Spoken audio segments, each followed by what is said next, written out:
What is up, everybody? It's Cody with Blood Money MMA Bets, and I'm back with another full card breakdown. This is for UFC Vegas 86, Hermansson versus Pyfer.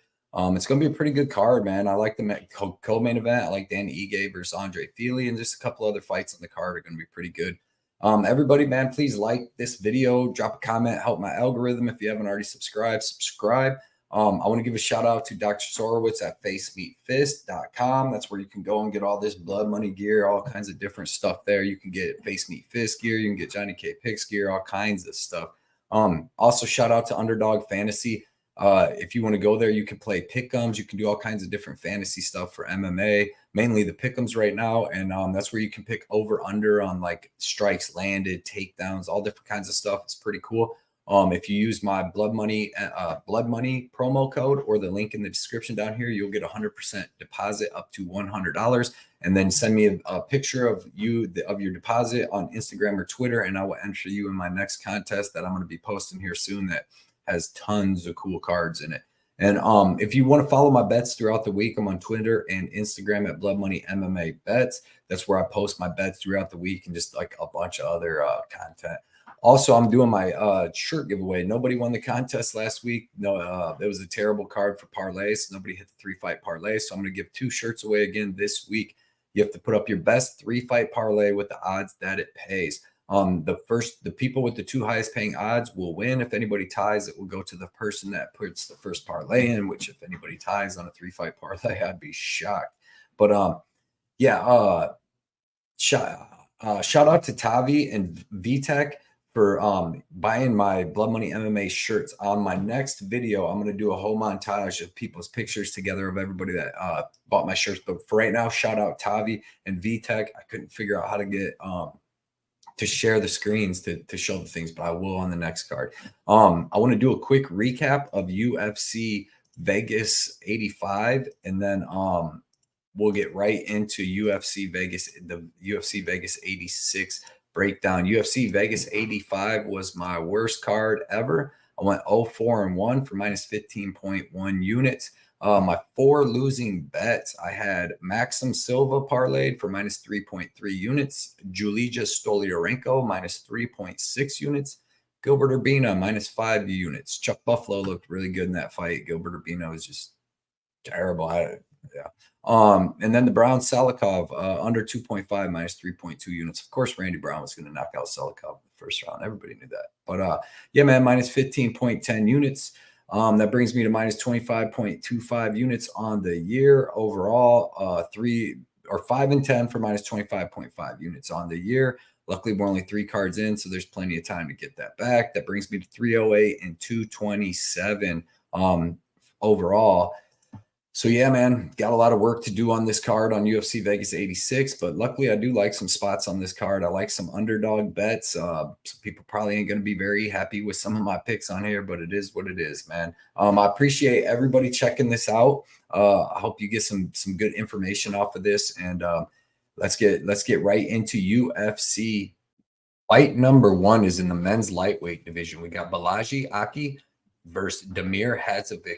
Aki is 8-1, currently sitting at minus 270s, 28 years old, 5'10" with a 73-inch reach. Hadzovic is 14-7, currently sitting at plus 220, 37 years old, 5'9" with a 70-inch reach. So you see Aki is going to be 1 inch taller with 3 inches of reach. And if you watched Aki on the Contender Series, man, this kid is explosive. He has super straight punches with excellent power, throws hard leg kicks, throws hard head kicks. He fought a world-class kickboxer in Dylan Salvador on the Contender Series and was able to shut him down with punches to the liver. But I mean, he was even landing good shots before that. He took a couple good shots himself. He's got a kind of a suspect fighting record. He's fought some low-level guys 0-0 in the last 4 fights, 8-13. But this guy, Nair, that was 13-0. That was a pretty good fight. He beat him up the first 2 rounds, but he slowed down a lot in the 3rd round. But he looked really, really good in the first round, just like he did against Salvador. Second round looked a little better, but a little slower, but he used his grappling in that fight. And then in the 3rd round, he kind of slowed down and took some shots in that round, but showed his toughness, made it through, got the decision over a 13-0 guy. But like I said, 7-29, he's kind of fought some lower level guys, but He does have decent wrestling when he needs it. He's got good power. He uses strength to get the takedowns. On top, he's not really passing guard and landing huge ground and pound, but he is able to hold guys down, win some minutes there and get some control time. This dude is just fast, powerful, and explosive, straight punches with real power in his kick. So, but he's still raw. You know, he's only 8-1. He's 28 years old. We're going to see what we're going to get from him. Demir, man, we kind of know what we're going to get from him. He's been in the UFC for a long time. He's got some decent fights. He's got some decent wins, like that win over Medeiros, where he was just showed off his good boxing and really good calf kicks. But then there's fights like with Moicano, where he just gets taken down and choked out in 44 seconds and dominated in some fights. Casey took him down and beat him up. But I don't think he's really going to have to worry about that. I don't know if Balaji's wrestling is good enough to actually just take him down and hold him down like these other guys. Because you see in fights like with Yancy Medeiros, he's able to land the takedowns there. He's got some decent trip and hip tosses. But he can be low output, and he really just has a pretty good calf kick. And then he's got good boxing. You know, he's got a really nice left hook to right hook combo that he keeps real tight and is able to land some good shots like he did on Medeiros. But overall, you know, he's 37 years old, and he's just not that explosive, and he's just not great anywhere.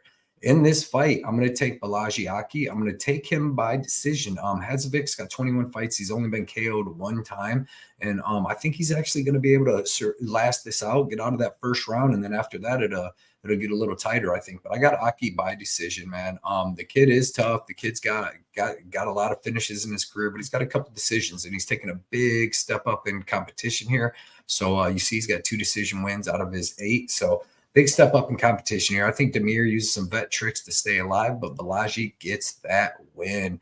Next fight is in the men's light heavyweight division. We got Zach Poga versus Bogdan Guskov. Zach Poga, man, you seen him on the Ultimate Fighter. He looked pretty good, was able to win all his fights there until he got on the Ultimate Fighter finale, where he was winning the fight against Usman up at heavyweight, but he got knocked out. But before we get into that really quick, he's 6-2, 35 years old, 6'2" with the 76-inch reach. Bogdan's 14-3, 31 years old, 6'3" with the 76-inch reach. So like I said, Pauga, he's a well-rounded fighter. He's actually got good boxing. He dips his head and like darts in with punch combos that are really good though. Actually, they land good. Against Modestas Bukauskas, he lost that fight. I don't know how. I thought he won that fight. He was minus like 240 going in after the bell rang. I thought he won the first and the third round in that one. But yeah, man, he didn't look the greatest against Jordan Wright, but he did what he had to do to win. And that's what he does in most of his fights. But he took a lot more risk against Modestas. And like I said, I thought he looked pretty good in that fight. He was running, he like used these dart-in punches, and he throws the combos, and he's able to land with them. He's got decent wrestling, decent trip takedowns. And then he's got a good cage clinch. We've seen that a lot. It's kind of boring, but he does. It's a good cage clinch. He's got pretty good knees to the body. Nice long jab when he throws it. And he's a durable dude. I know he got knocked out by Usman, but this dude took some big shots against Modestas. He's got a big old head. You can tell he's a Samoan fighter. So, yeah, man, he's just tough, and he's pretty well-rounded.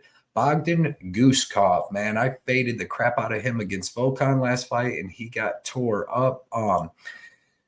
He's finished all 14 of his wins, 12 by KO, 2 submission. But man, has he fought the lowest level of comp you're going to see, like Carlos Eduardo, 20-10. The guy's now 20-11, but he's got finished in all of his fights and was never good. This guy is 4-1, and then he beat him. Now, like, look at this guy. That's who he beat. That guy right there. Nice hair. But yeah, man, he's just fought the lowest level guys. This guy's 7-6 now. Like, all of his guys that he's beat are low level. The only guy that he fought was good besides Volkan was this Vyacheslav guy. And this dude rocked him with a jab twice and then KO'd him. And he got rocked by a jab against Volkan too. But all he has is a right hand. That's all he's doing. He's the male Priscilla Cachoeira. All he does is try to line up that right hand, and if he can hit you with it, he's going to hurt you. He hit Volkan with a pretty decent one, but he ate it, gave a couple back, dropped him, and finished him on the ground. But that's all this guy does. Try to line up that freaking right hand, hit you with that. It's pretty fast and stuff, but here's the problem. He has no grappling. He really has terrible takedown defense. Okay, get up game, but he's going to get up the first time. But after that, he's going to get tired. You've seen against Volkan, he got dropped. He had no answer on the ground. They even talked to Victor Walker, whatever, Johnny Walker's brother, who trains with him. And they asked him, and he said he's got good takedown defense. And then they asked him about how his ground game is, and he said he's got good takedown defense. So that means He doesn't have very good jiu-jitsu. He does have decent takedown defense, but man, I just don't think that this guy's all that good. I think he's kind of a fraud. All he has is a right hand, low-level comp to build up his record. And I don't think he has a chin himself, and I don't think he has a ground game. So give me Zach Poga here. I think Poga is able to land, take some decent shots in the first round, land some of his own. I think he's able to get the grappling going. He was able to take Modestas Bukauskas down a couple times, and I think he's going to be able to get Guskov down, and I think he's going to be able to get this win. I'm not super high on Pauga, but I think that Bogdan's more of a fraud, to be honest. I think he's like the dude from Ukraine, a couple of them dudes. I don't really have faith in him. Next fight is in the men's light heavyweight division. We got Devin Clark versus Marcin Prachnio. Devin Clark is 14-8, currently sitting at -190. He's 33 years old, 6 foot with a 75-inch reach. Prachnio is 16-7, currently sitting at +145, 35 years old, 6'3 with the 74-inch reach. So you see, Prachnio is going to be 3 inches taller, but Devin Clark's going to have an inch of reach, and they're pretty much the same age. They're both a little older, almost 34 and then 35 and a half. So Devin Clark, man, this guy's kind of meat and potatoes. He's got good striking. He's a powerful, explosive dude. He's got pretty good striking, pretty good boxing, throws pretty heavy leg kicks, but he's a wrestler. He comes from a wrestling background, and he's got pretty good wrestling, man. He's got a good clinch up against the cage. He's got good body lock takedowns. He can shoot a double leg takedown, and he's got a good clinch. Just hit you with knees. When he's on the ground, he's got good ground and pound, man. When he gets on top, he starts raining down shots. His problems are like, he's got 9 decision wins, so he's not the most dangerous dude. Most of his wins are by decision. He finished William Knight. But he's got 7 finished losses. So he's kind of looked for ways out of fights before, not more recently. Like Njoku just got him. Mirzakhanov got him because against Kutalaba, he took a beating, actually got his teeth knocked in and still fought that fight out. Got submitted against Anthony Smith early, took some big shots against Menefield, survived him, and weathered the storm, and then beat him up a little bit in that fight, got the win there. But he does have good grappling. He does have good wrestling. He's a big, strong dude. Striking, like I said, is good. He can throw some power. He's not really knocking dudes out, but he can hurt guys. You've seen him finish like I said, William Knight. Marcin Prachnio, this dude's got like a karate-style background. He's got good footwork, good movement. He darts in with punches and has pretty good power in his hands. And then he's got pretty good kicks, too. He's got 16 wins. I believe he's got, 12 KO, 11 KOs, 1 submission, 4 decision wins. Had a tough fight against Victor Petrino last time. Petrino's just huge, was able to take him down and bully him. But before that, in the first round, Prachnio was landing some good shots on the feet. And showed some decent takedown defense, but Vitor Petrino is a savage. Against William Knight, stayed to the outside, hit him with some leg kicks. Here's the fight that kind of showed me that Devin Clark should win this fight is against Felipe Lins, where Felipe Lins was able to push on him, grind him up against the cage. He landed some takedowns, but I will say this, Prachnio showed pretty good takedown defense and a pretty good get-up game because Lins has better jiu-jitsu than Clark, and he wasn't able to really hold Prachnio down. And then, he's shown if you just strike with him all 3 rounds, he can beat Khalil Rountree. He throws good power. Most guys want to take him down and wear him out. And that's his problem is he does get worn out after grappling. That one hard round of grappling with Felipe Lins, and both of them were gassed in the second, but he was way more gassed. So that leads me to believe that Devin Clark's going to be able to get this win, but I think this fight's going to be close because I don't think Devin Clark's really going to be able to take him down and hold him down. I believe he'd be able to land a couple takedowns, but Prachnio, man, can get up all 3 rounds. And, I believe that Devin Clark will be able to beat him up a little bit on the cage and land them takedowns. But when they're in space, Prachnio is going to be landing good leg kicks and good punches. So I got Devin Clark by way of being able to grapple and all that. But I actually think that this fight goes to decision. And I think that Devin Clark wins a very close decision in a back and forth fight because Devin Clark never really just, dominates anybody. So when you're taking Devin Clark at -190, you got to be prepared for what comes. Next fight is in the men's bantamweight division. We got Daniel Marcos versus Aori Qileng. Daniel Marcos is 15-0, currently sitting at -200. He's 30 years old, 5'7" with a 69-inch reach. Aori Qileng is 25-11, currently sitting at +160. He's 30 years old, 5'7" with a 69-inch reach. And I want to say this, though, off the bat, is that Aori Qileng's 5'9" or 5'10". If you watch any of his fights, they say, like, against Jay Perrin and all these people that he's 5'7". He's way taller than that, man. He's at least 5'9", maybe 5'10". Daniel Marcos, though, man, he's a good, tough Peruvian fighter. These dudes come in here with some heat, and they're tough, and they're durable, and they got cardio. I didn't think he won that fight with Davey Grant. I just watched it back, it was a close fight, man. It was closer than I thought, but I still thought Davey Grant won that, and especially at home, you'd think he'd get get the little kick off there. But he looked good against Simon Oliveira, stopped all the takedowns. That's one thing, is Daniel Marcos does have good takedowns. He's got good volume, and he's got volume with some power. That's one thing I do like about him in his kickboxing. He throws good punches. He's got a really nice right uppercut, and he's got a nice left hook. He throws some nice flying knees, like he was hitting this dude Brandon Lewis with some nice flying knees on that show. Then the knees to the body against Simon Oliveira. He definitely uses that. I like his right uppercut. He's really good accuracy with it. It's good boxing, good forward pressure, good striking defense, good cardio, really good takedown defense. Against David Grant, I would like to see him be a lot more active like he usually is in his fights, but you can forgive that because Davey Grant is throwing heat back. But the kid's well-rounded, good takedown defense. He's not going to be offensively wrestling, but he is going to be throwing a lot of boxing combos. He throws powerful leg kicks, man. He was landing some really, really good leg kicks against Davey Grant. So well-rounded, tough, durable, and really good cardio. Aori Qileng, man, this dude has really good boxing. He has really good striking with some power. His boxing is good, man. He was landing some good shots even on Zahabi before he got knocked out. But in his fight with Jay Perrin, man, he landed some big shots, was able to hurt Perrin and drop him even. And he's just got fast hands. They're long, and he's got good power on him. He's got a really good jab, really good left hook. His left hook is what he dropped Perrin with, and it's quick, it's fast. He can even throw it short, but his straight right, so his left hook and his straight right, so it's really hurting people. He's got okay offensive wrestling if he's fighting somebody that has no grappling, like if he's fighting Cameron Else, he's going to be able to win that fight. But if he's fighting Molina, Durden, or he beat Perrin or Munoz, but Perrin was able to take him down like 3 times in that fight and get a little bit of control time. That's not really the best look. Cody Durden, obviously, at 125 was able to hold him down, but he's looked better at 135. He definitely showed some good takedown defense against Johnny Munoz in his last fight, but he's well-rounded. Besides the takedown defense, he's decent on the ground. He's not going to just get taken down and submitted.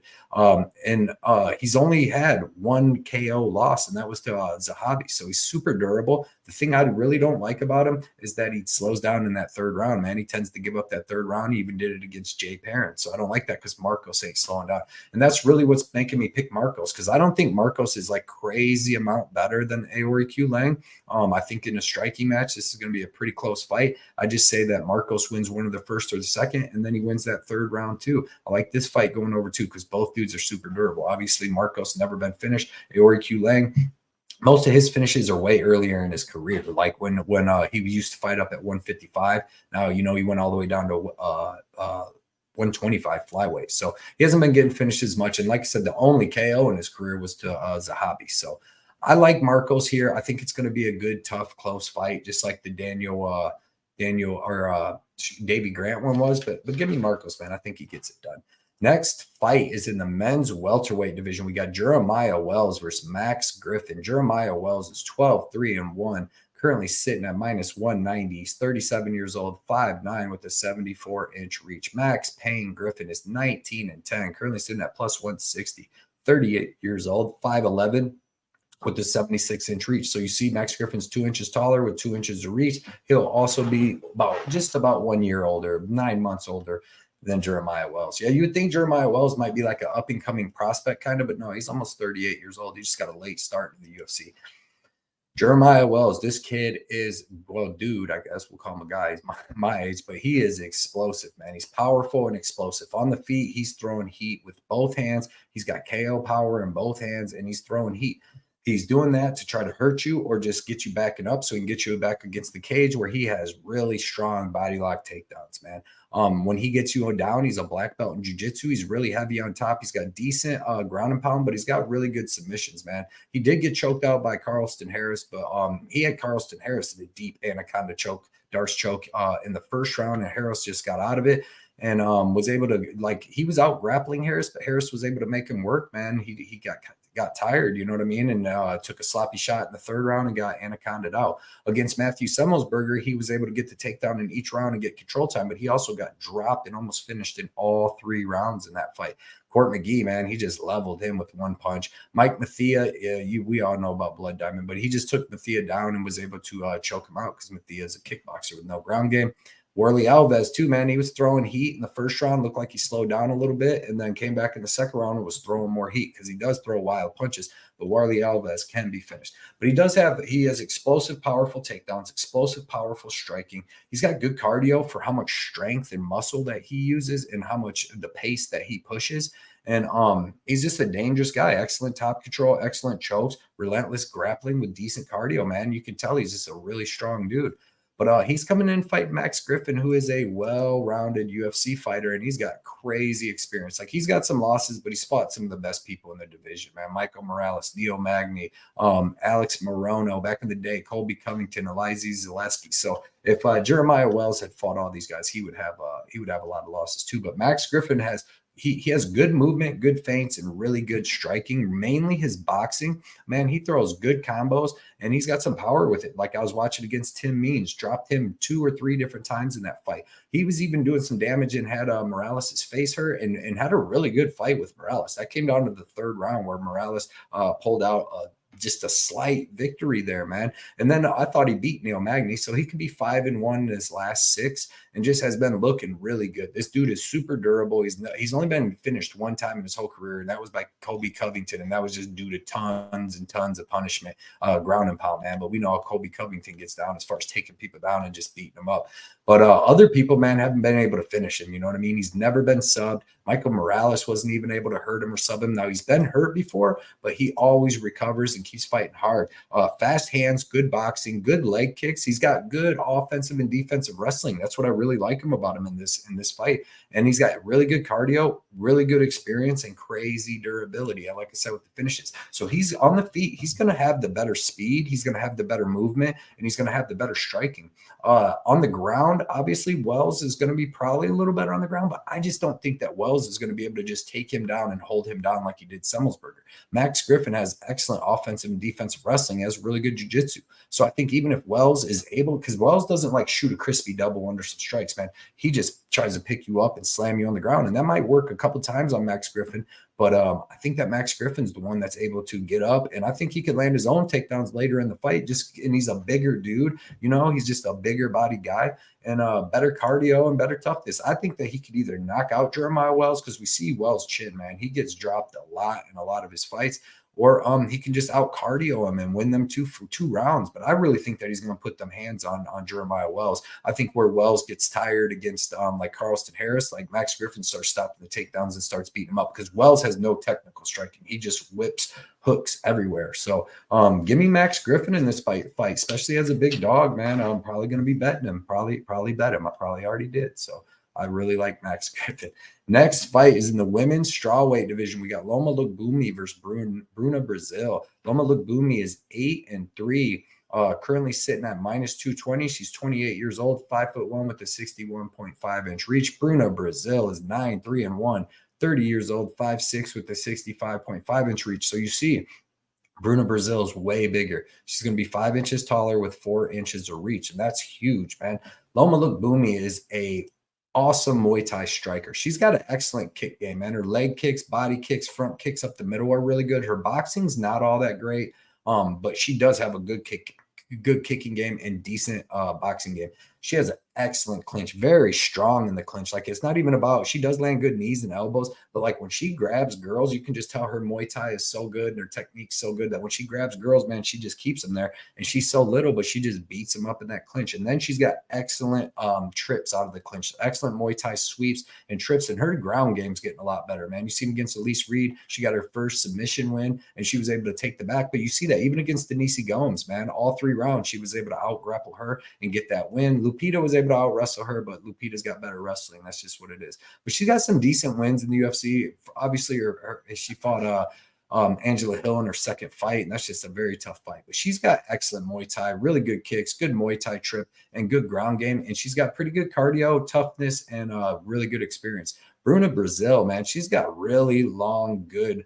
It's like a karate kickboxing, because she doesn't keep her hands up. You know, she doesn't use hands for defense at all. She tries to use her head to lean out of the way and dodge out of the way and then counter with crisp, straight shots. She has really good footwork. She has really good distance striking, accurate long boxing, good left hook, man. She was hitting Shauna Bannon with that nice left hook, and even the overhand right and straight right was catching her. But against Marty, man, she showed she has good offensive and defensive wrestling and grappling. She's got pretty good clinch, pretty good takedown defense, and then a good head kick, man. She was able to out wrestle the wrestler in that fight, get some reversals, get some ground and pound, and then put her out with the head kick. But she has powerful leg and calf kicks from the outside. And like I said, good boxing, pretty good power, really good movement. She catches girls coming in and catches them with the heat. This is going to be a really, really good fight. Both these girls are pretty good, but I'm going to go with Loma Luiboomi here. But I think if this stays at range, Bruna Brazil can easily beat her. Easily beat her at range because she's the bigger, taller girl. She has really good striking, and she can catch Loma just coming in when she's darting in. But it's in the small cage this time, and I think that Loma is going to be able to get that clinch going and land some takedowns. When she lands the takedown, she should be able to get some ground and pound off and win the rounds that way. Because like I said, at distance, man, she's so much littler that Bruna's probably going to have the better striking, just all around tools.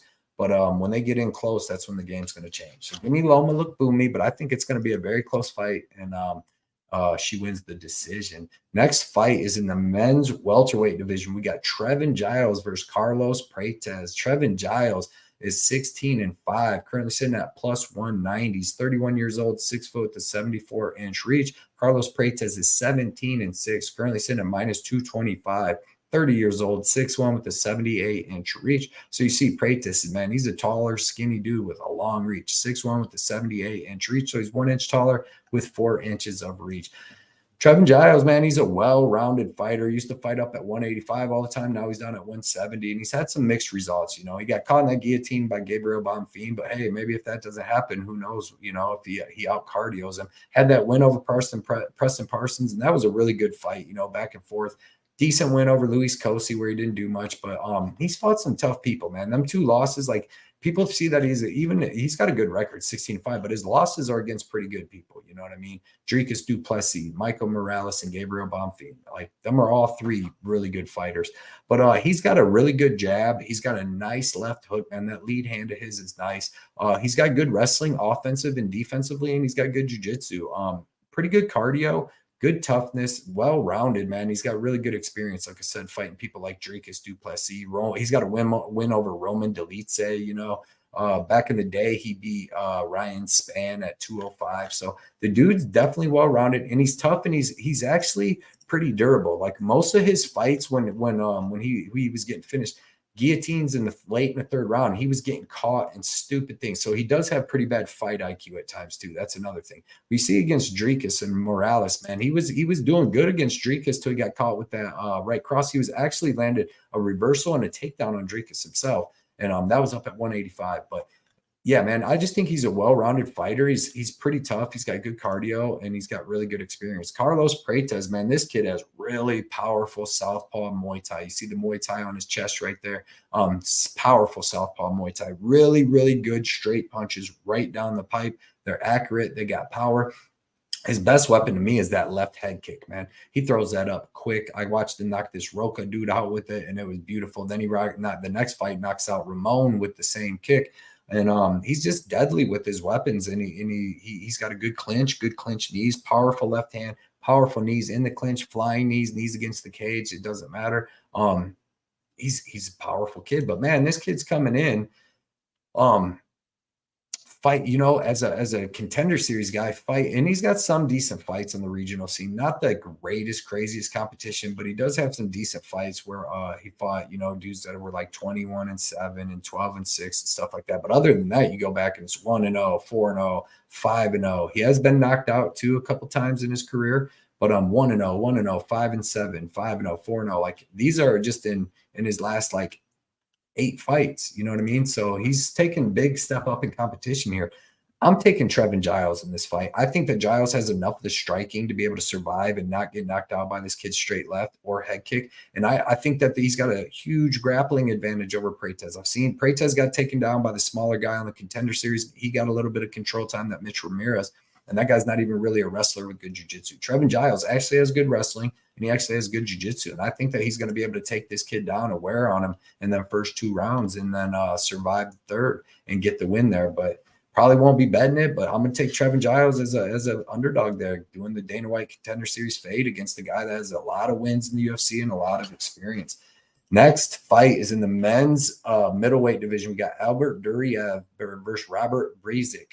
Durov is 16-5, currently sitting at -160, 35 years old, 5'11 with a 75-inch reach. We got Bryczek, Robert Bryczek. He's 17-5, currently sitting at +130, 33 years old, 6 foot. Reach is unknown, but he does have long arms. I'll tell you that. Albert Durov, man, this guy, he's a well-rounded fighter. He actually has good striking. He has pretty good boxing. He has a really powerful leg kick. Then he's got really good wrestling, and he's got even better jiu-jitsu. Like, this guy's got like world level experience in jiu-jitsu. Very heavy on top. He's got good transitions. He's got good submissions. He's got good ground and pound. He's got freaking like I said, decent boxing, decent jab, but he does come over with the overhand right with some pop. He does have 3 KO wins, but 9 submission wins. Like I said, his wrestling and grapplings is his bread and butter. His only problem is obviously he slows down. Usually in that third round, he slows way down. He has 4 KO losses in his career out of his 5 losses. So obviously he can be touched and put to sleep. But when these people don't put him to sleep, he usually has a really good fight. Like, he's got a win over Roman Kopylov in the last 2 years.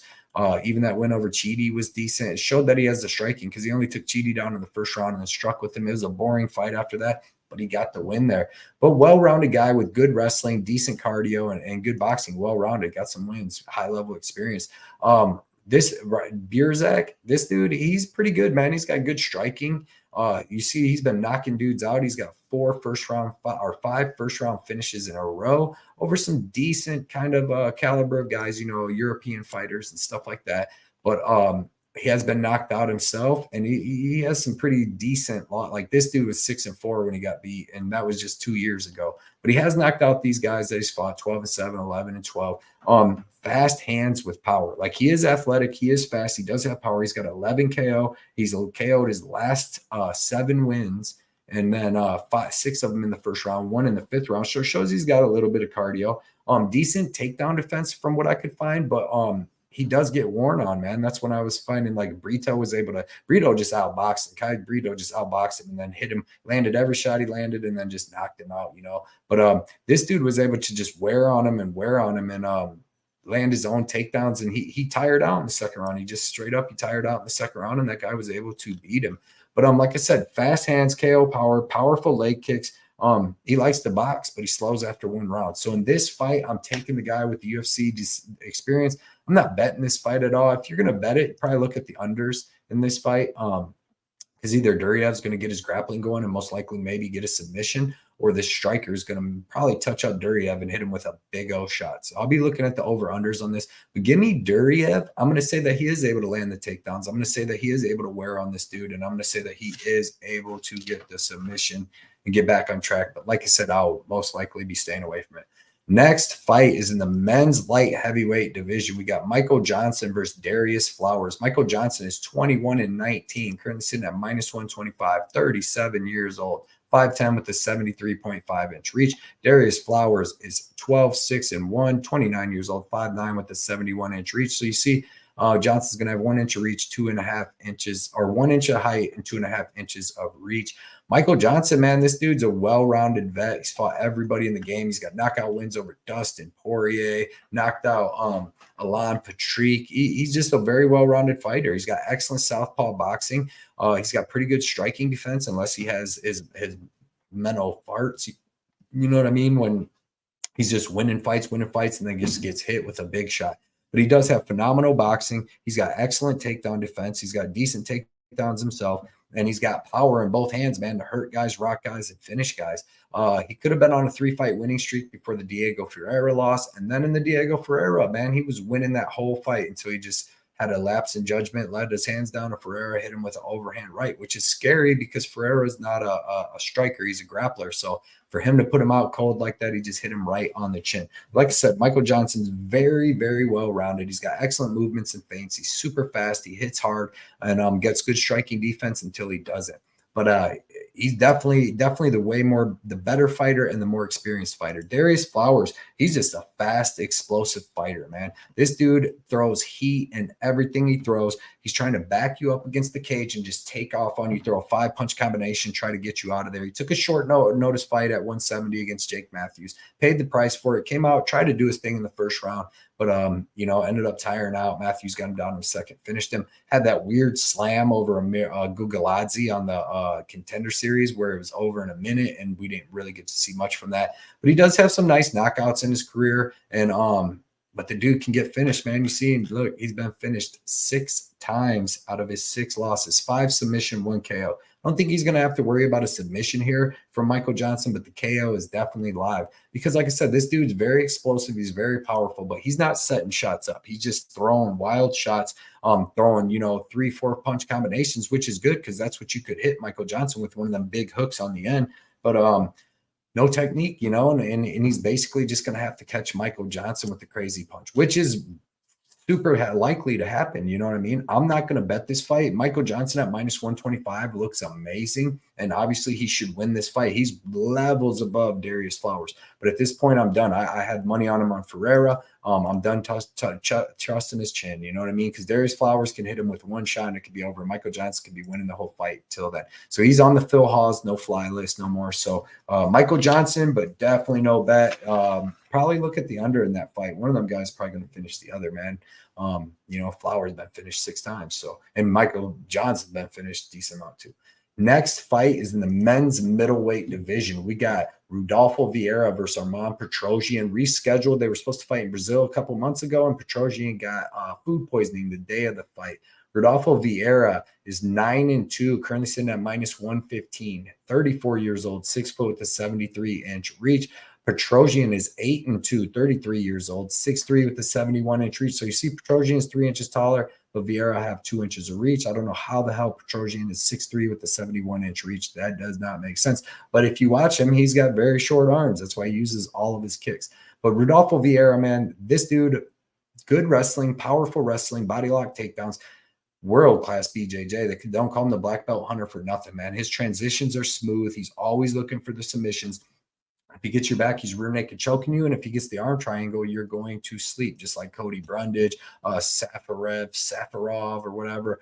Dustin Stolfus, man, he puts dudes to sleep. He puts them out. Arm triangle is his best move. You see rear naked choke and arm triangle all over and over and over and over and over. His striking's improved. He's got a nice jab, and he can hang in the striking, and he's really durable, man. That's one thing about him. He took some really big shots against Chris Curtis to the ribs, to the head. Stayed in the fight, shot 21 takedowns, and still looked pretty decent in the 3rd round.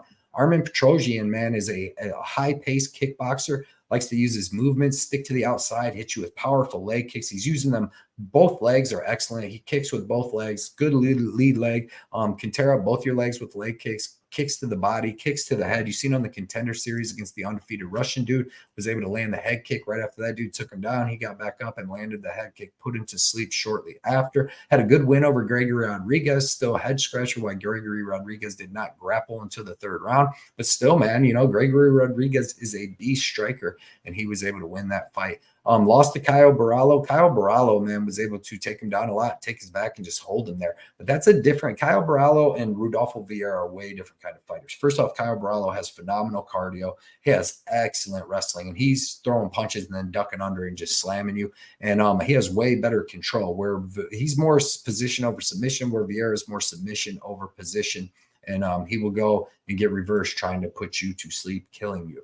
But, yeah, man, Petrosyan, man, looked good against Christian Leroy Duncan, looked good against Dobson. His takedown defense looked good against Dobson, and then his striking obviously looked good. And Christian Leroy Duncan, we've seen how good of a striker he is, and Petrosyan worked him all 3 rounds, man. So this fight comes down to, can Petrosyan not get submitted in that 1st round, in my opinion, because I think he gets taken down. I think he survives with Vieira because he's shown good jiu-jitsu against Borralho and a couple other people. And then I think he keeps it standing in the 2nd and 3rd round, because even against Petrosyan, man, he started stopping the takedowns towards the end of the 2nd. In the 3rd round, he won that round. So I think he can start stopping. I think that Borralho is better than Vieira, to be honest. I think in striking and speed and everything. So give me Arman Petrosyan here, but I'm not that confident. I'm not going to bet it this time. I'm not betting anything. I probably just watched this one as a fan.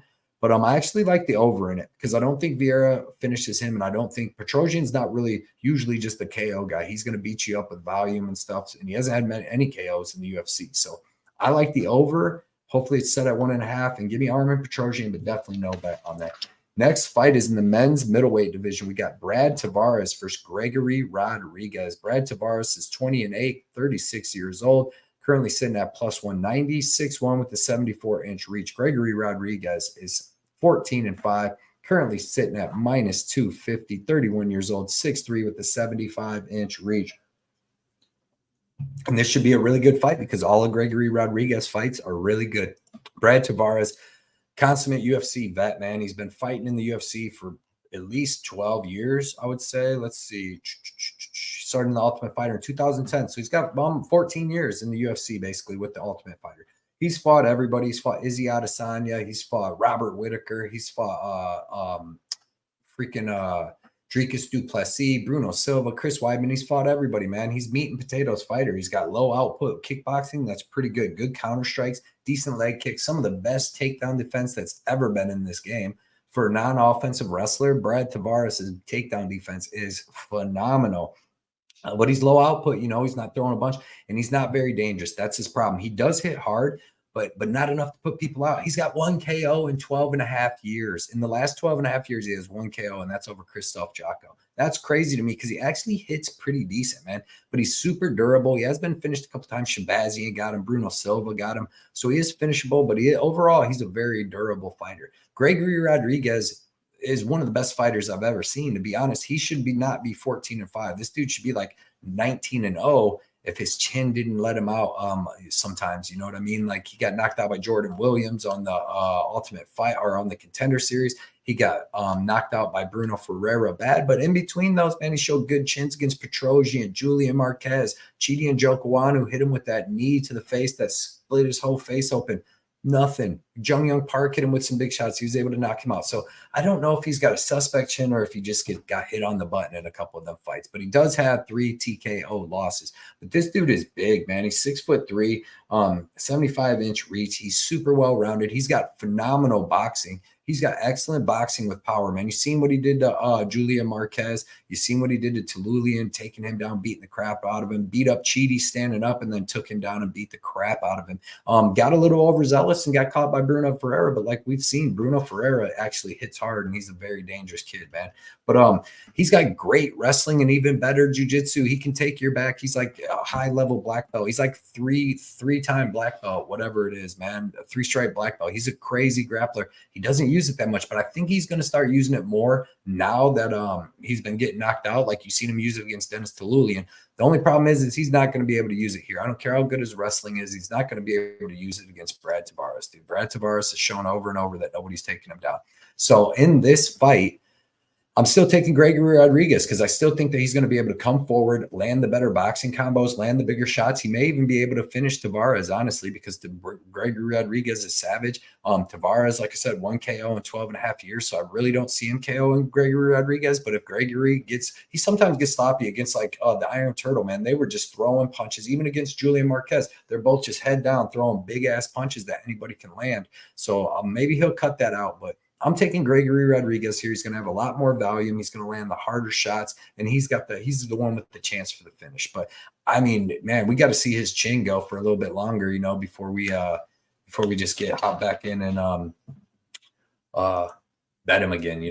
Next fight is in the men's featherweight division, and this is gonna be a banger, man. Dan Ige versus Andre Fili. Dan Ige is 17-7, 32 years old, 5'7" with the 71-inch reach. He's currently sitting at minus 170. Andre Fili is a short notice replacement. Ige was supposed to fight. Who is Ige? Really quick. Ige was supposed to fight Lerone Murphy, which was going to be a banger. And that ended up falling through because Lerone called off. But Andre Fili is going to be even just as good fight for him. Dan Ige, man, he's basically a boxer. Well, Andre Fili, 23-10, 33 years old, 5'11" with the 74-inch reach. So Fili's going to be 4 inches taller with 3 inches of reach, which is big. And he's going to have the leg reach too because he's just taller, man. He's like all leg. But I'm expecting a very good fight. Well-rounded veterans right here. Dan Ige is basically a boxer. He has really good combinations. He's got really fast hands, and he hits hard, and he can take your punch to give you his. He's never been finished in his whole career, and he's fought the who's who of fighters, man. He's fought Josh Emmett, every big puncher. I mean, he's fought Calvin Kattar, all these really big punchers, man, and he's never been finished. He's fought submission guys like Mavsar, fought Korean Zombie, couldn't get him out of there. Kattar, Barbosa, Mirsad Bektik, who was taking him down, put him in all kinds of crazy positions and still couldn't finish him.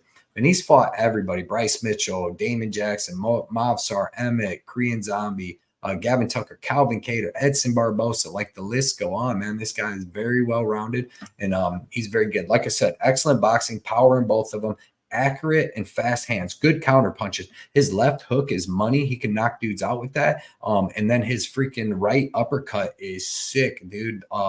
What did he hit? Damon Jackson with the left hook. Yep, put him out. And then the right cross to Gavin Tucker and the right uppercut are all deadly. He's got good takedown defense. He's a black belt in jiu-jitsu. He's got a good get-up game, and he's never been submitted.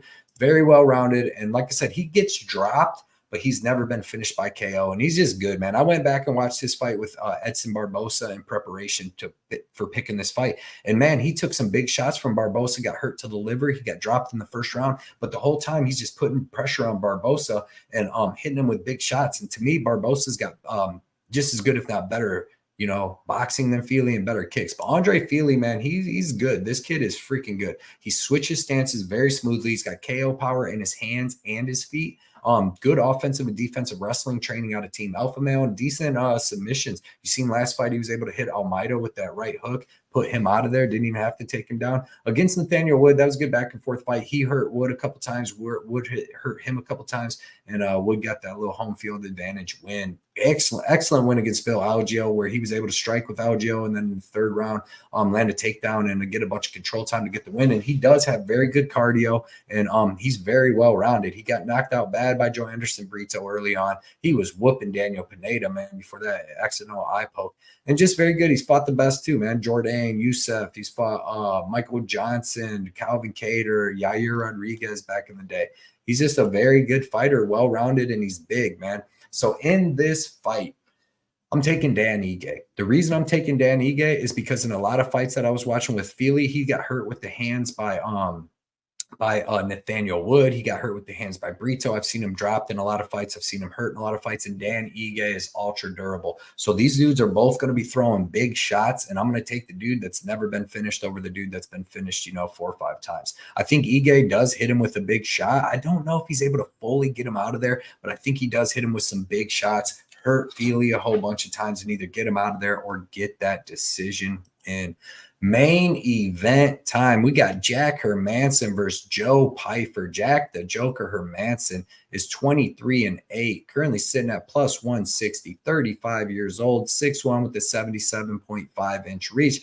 Joe Body Bags Pyfer is 12-2, 27 years old, 6'2" with a 75-inch reach.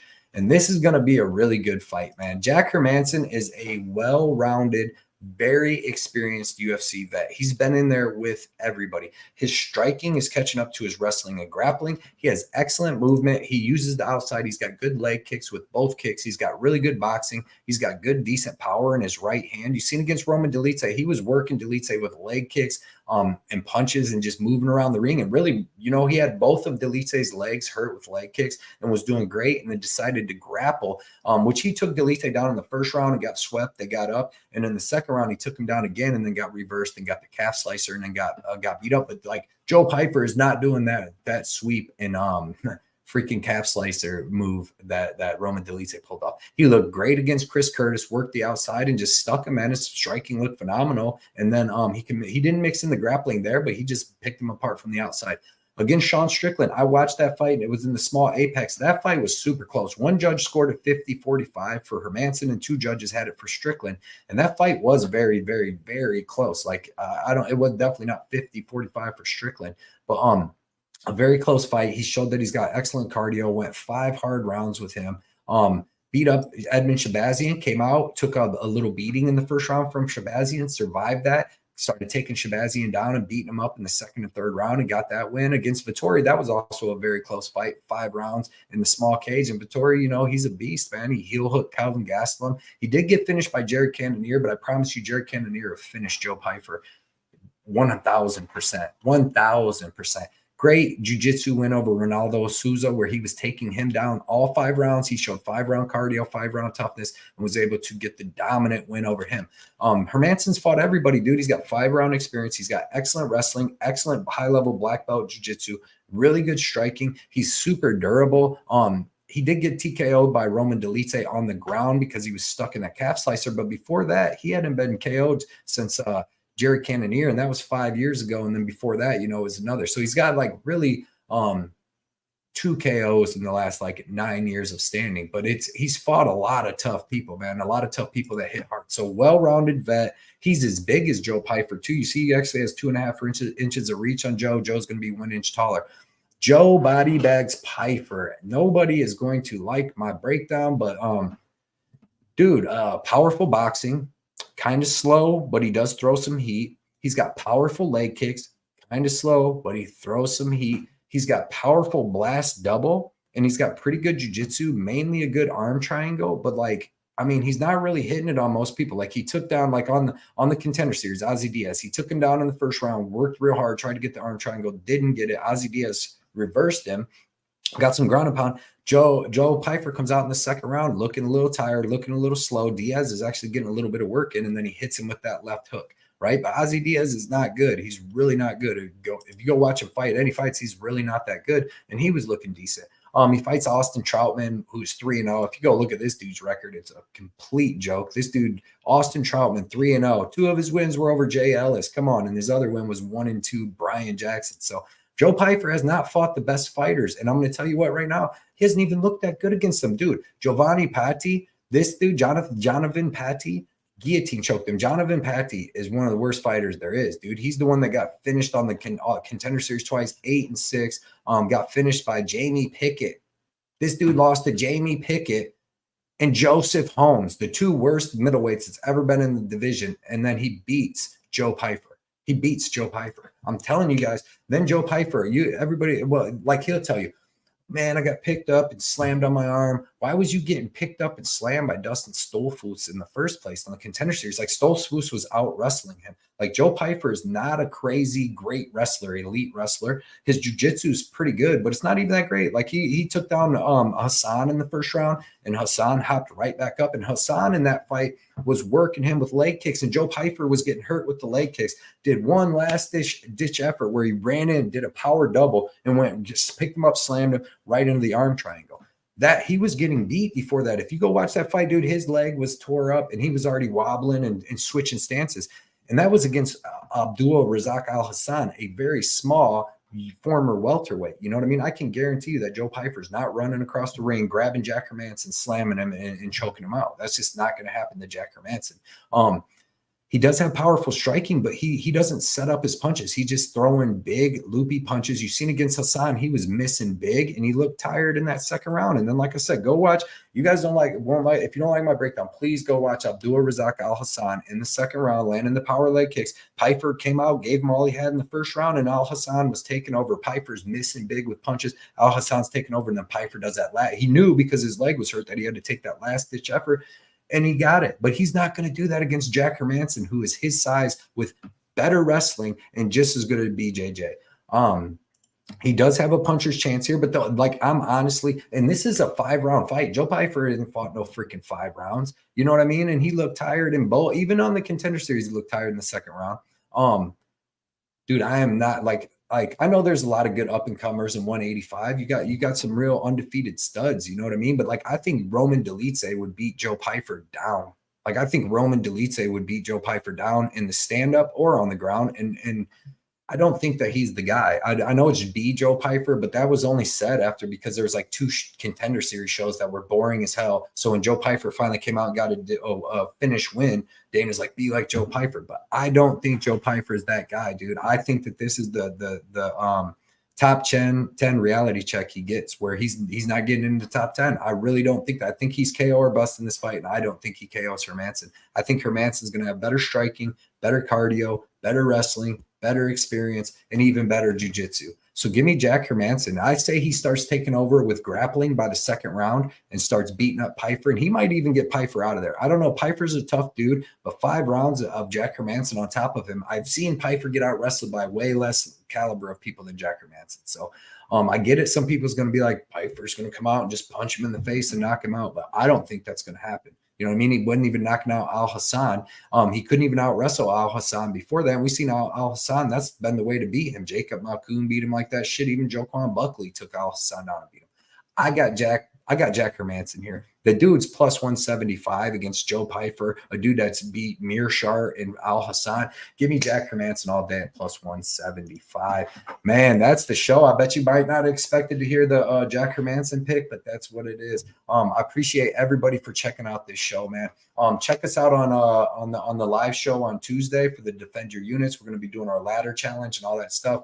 Everybody, man, check out FaceMeetFist.com. Links in the description where you can get this blood money gear. This is a limited edition shirt, man. This is the Get Money shirt. So, yeah, man, appreciate everybody that supports me everywhere, dude. We're going to have a great year. We're going to finish out 2024 with a legendary year, and it's just going to keep going. So appreciate everybody, and I'll see you guys.